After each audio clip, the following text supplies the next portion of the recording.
You're just a pathetic kid, my uncle laughed as he took over my inheritance. I stayed quiet while he burned through it until I bought the bank that foreclosed on his house. The day of the funeral, no one looked me in the eye. Not my aunts in their pearl earrings whispering behind lace gloves. Not my cousins half distracted by their phones. Not even the pastor who mumbled my name during the eulogy like he wasn't sure if I was even there. But I was. 17, overdressed in a borrowed black suit, sitting in the front row with my hands locked together so tightly my knuckles turned white. The only person who used to hold those hands was gone. My father. The only parent I ever had. And now I was just the quiet kid in the corner. After the burial, people lined up to hug my Uncle Darren. They told him how brave he was. How strong. How noble it was of him to step in during this hard time.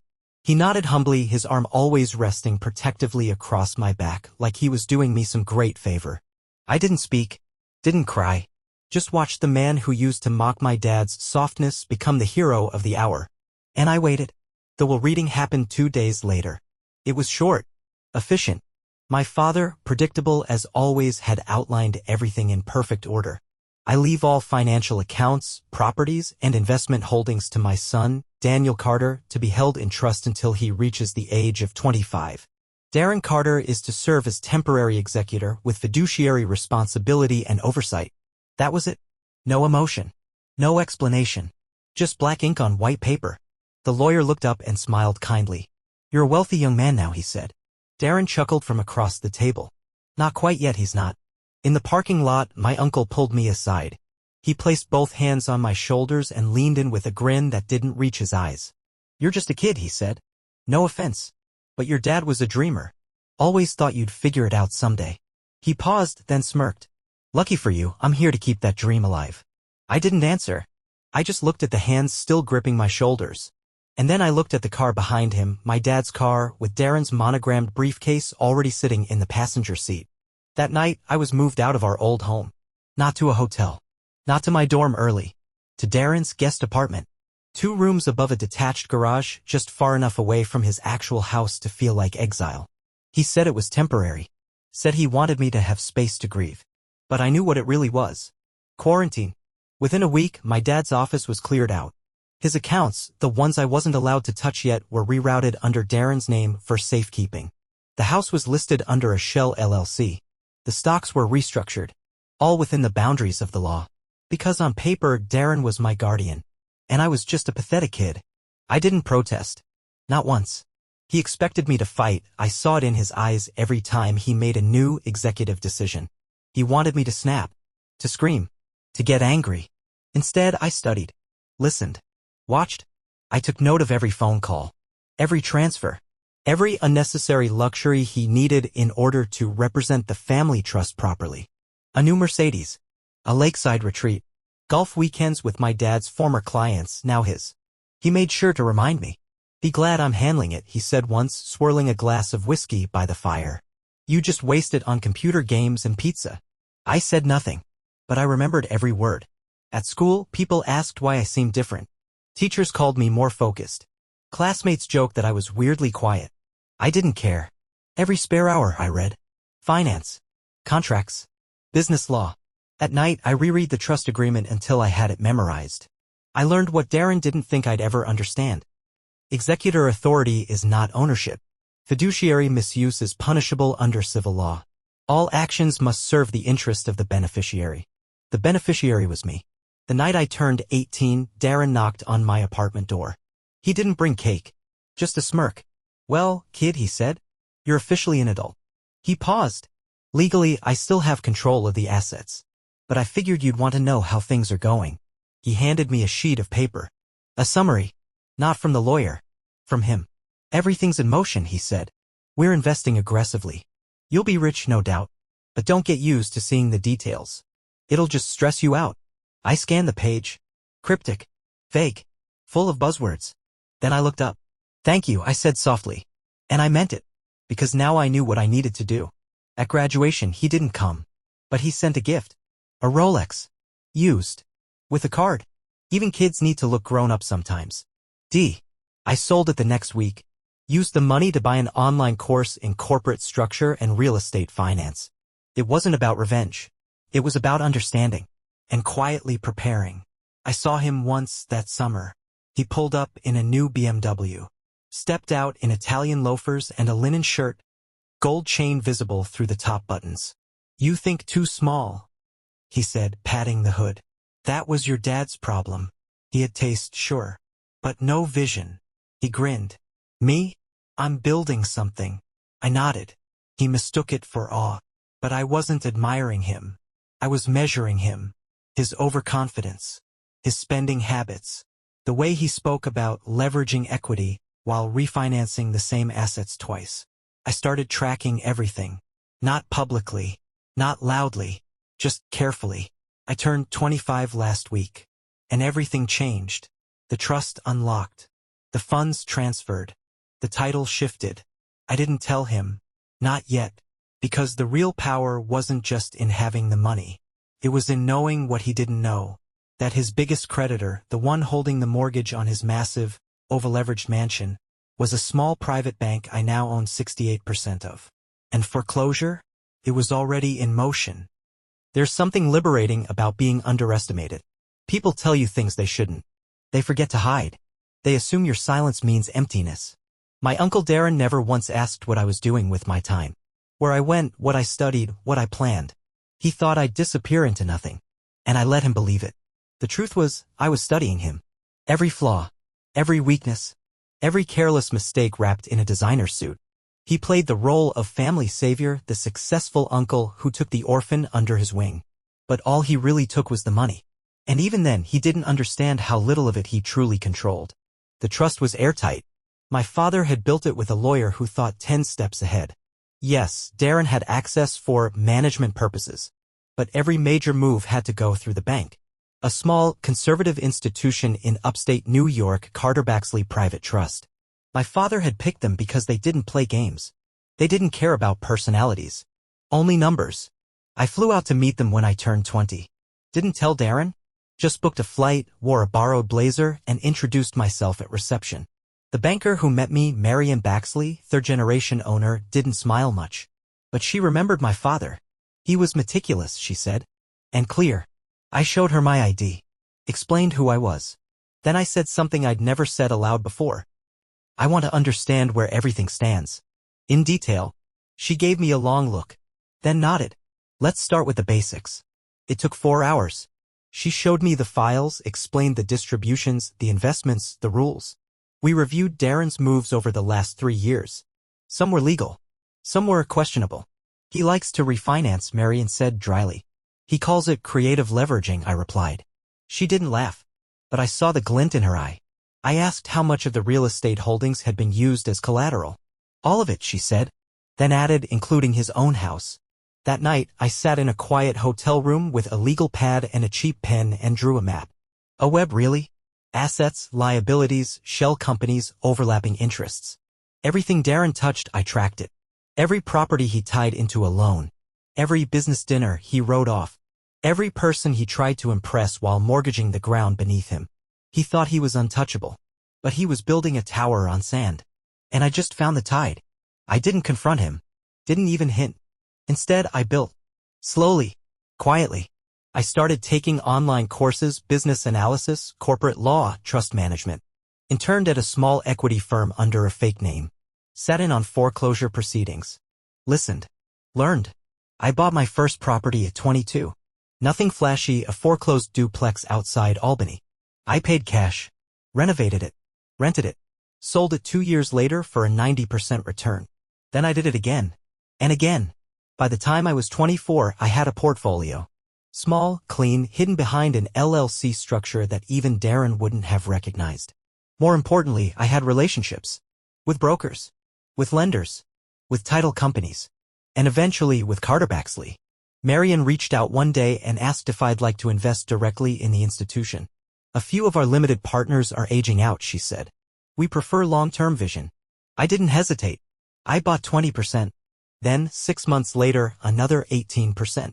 By the time I turned 25, I owned majority interest in the very bank that held the deed to Darren's house. He still didn't know. He was too busy bragging. New cars. New girlfriends. A weekend trip to Turks and Caicos with investors. Every social media post was another red flag. To him, the trust was a bottomless well. To me, it was a fuse. And it was getting shorter. The final crack came 6 months after I took control. Darren tried to push through a refinance on his house. He needed cash badly. Something about a development deal that had gone sideways. He sent the request to Carter Baxley. It landed on my desk. Literally. I stared at it for a full minute. Then I picked up the phone. Decline it, I told Marianne. And flagged the account. She didn't ask why. She just said understood. 3 weeks later, a formal notice of foreclosure was delivered to Darren's front door. He called the bank. Screamed at interns. Demanded an exception. They referred him to me. He still didn't get it. Didn't connect the dots. He thought I was some analyst. A functionary. Just another face in a gray suit. He didn't know I was the one holding the pen. That's when I made my decision. I would tell him. Not to gloat.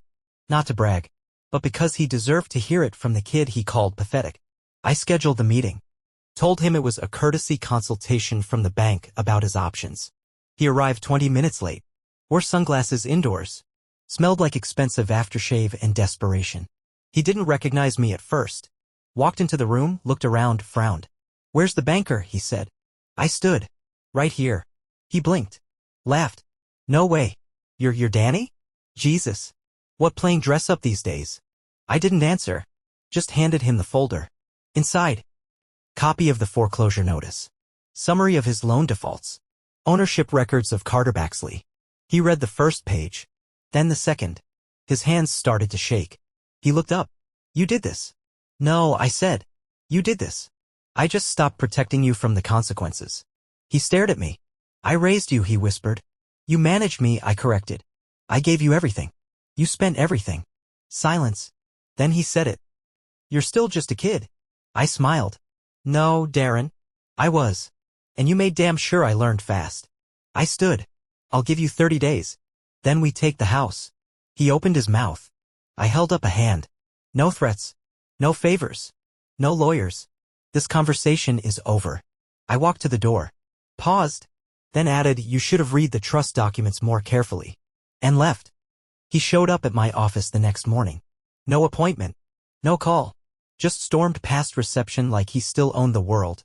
Except now he didn't even own his front door. Where the hell do you get off? He barked as he pushed through the glass door. I looked up calmly from my desk. He was red-faced, sweating through his collar, the kind of unpolished mess you become when the mask finally slips. You had no right, he snapped, slamming the foreclosure folder down in front of me. This is betrayal. I tilted my head. It's business, I said. Your favorite word, remember?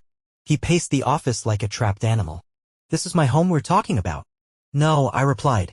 It was collateral. A leveraged asset. And you defaulted. He spun to face me. You sat back and let this happen. I met his eyes. No. I watched you let it happen. For a second, the room was completely silent. Then he laughed. Not funny laughter, nervous, high-pitched, edged with panic. You don't know what you're doing. You think just because you've got a couple of business classes and some spreadsheets you understand the game? You don't. You're still just a kid playing banker. I stood up slowly. Walked around the desk. Then I said it. I own the institution that's foreclosing on your home. I didn't just read the rules, Darren. I rewrote them. He blinked. Like the sentence hadn't made sense the first time. Then his jaw clenched. I built everything, he growled. Everything you have came from me. I nodded.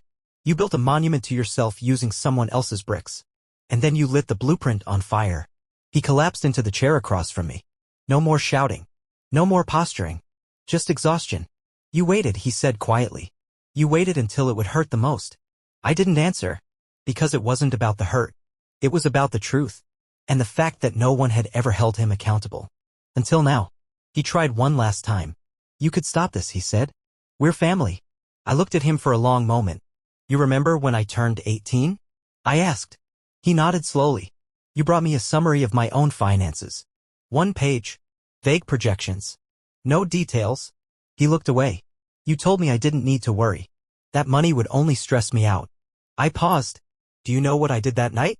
He didn't respond. I stayed up until 3 in the morning Googling every term on that page. Every acronym. Every line. I didn't even understand most of it. But I knew one thing, you didn't respect me enough to tell me the truth. He exhaled. And from that moment on, I continued, I started preparing for this. 30 days. That's what the notice said. That's what the law allowed. He had 30 days to vacate the property. I wasn't pushing for immediate eviction. I wasn't parading this through headlines. I wasn't interested in revenge porn. Just justice.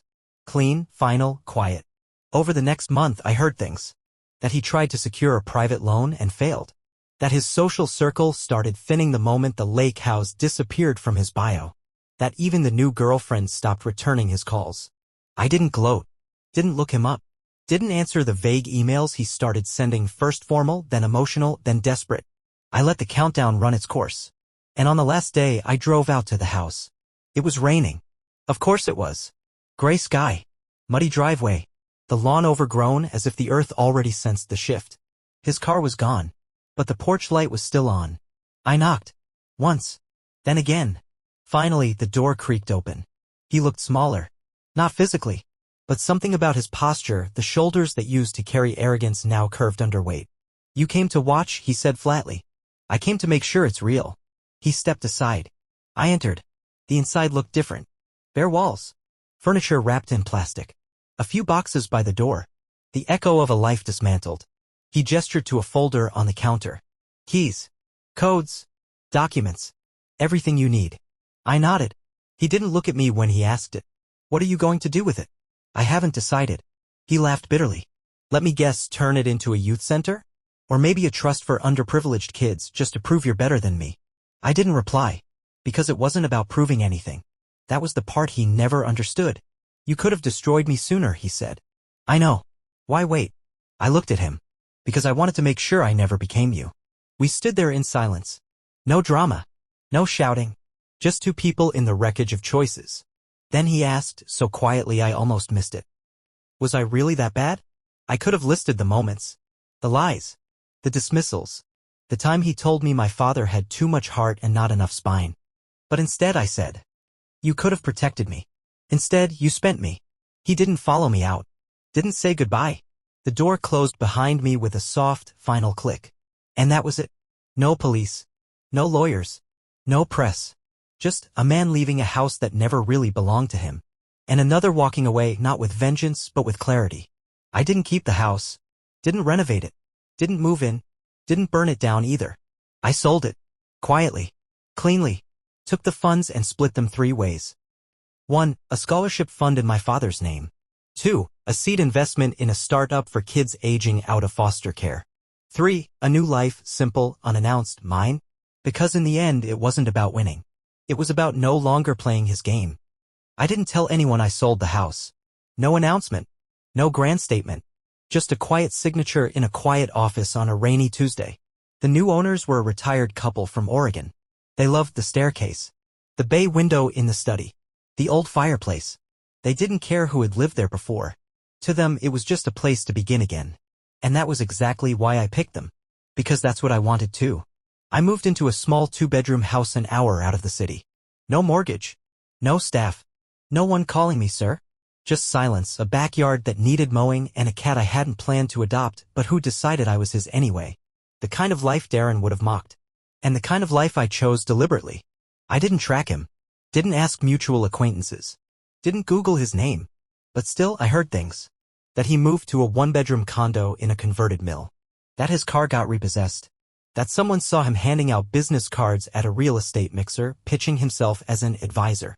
I didn't feel triumph. Just distance. Like remembering a fever once it's broken. One morning I opened the mailbox and found an envelope. No return address.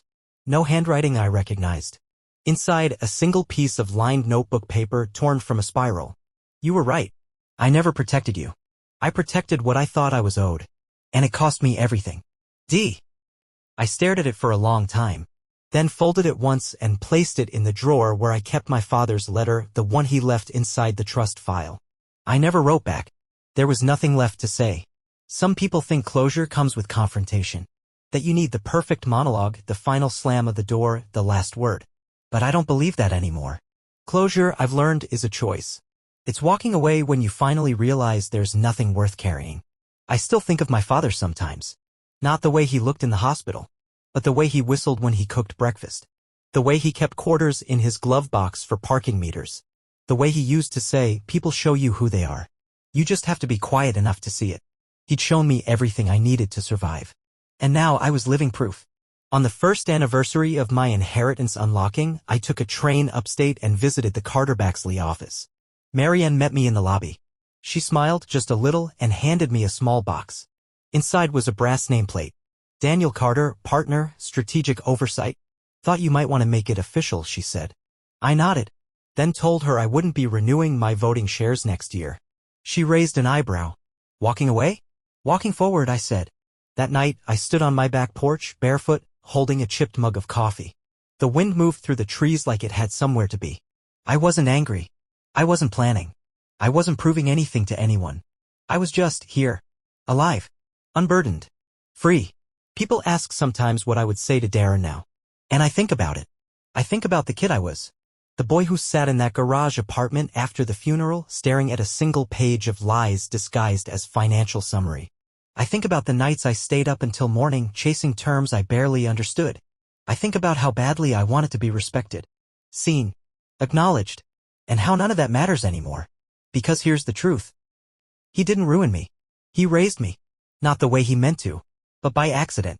Through neglect, cruelty, and control, he built the fire I never knew I needed. And that fire? It didn't burn everything down. It lit the path forward. I didn't win. I just walked away whole. And sometimes that's the loudest kind of victory there is.